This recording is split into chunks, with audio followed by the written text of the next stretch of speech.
संपूर्ण राज्यामध्ये सध्या थंडीची लाट उसळली असून सगळीकडे थंडगार वातावरण निर्माण झालंय। त्यामुळे अनेक लोक उबदार राहण्याचा प्रयत्न करत आहेत।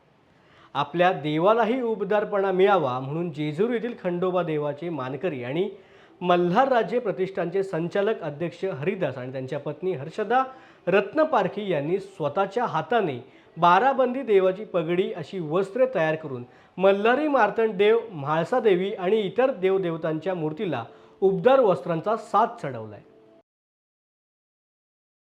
हर्षदा हरिदास रत्नपारखी मी जेजुरी गावची रहिवासी असून इकडे मार्तंड विजयाचं पारायण करत असताना माझ्या मनात आलं की आता थंडीचे दिवस सुरू आहेत, आपल्याला जशी थंडी लागते तशी देवालाही थंडी वाजत असेल तर त्यासाठी एक सेवाभाव म्हणून आम्ही हे देवासाठी ही बाराबंदी मार्तंड भैरवासाठी हा ड्रेस तयार करून घेतलेला आहे। देवीसाठी चोळी असेल, साडी असेल, मूर्तींसाठी सुद्धा अशा प्रकारचे हे वस्त्र तयार केलेले आहेत, उबदार कपडे तयार केलेले आहेत, अगदी टोपी सहित हे सगळं तयार करून घेतलेले आहे। देवासाठी देवाला हे अर्पण करणार आहे।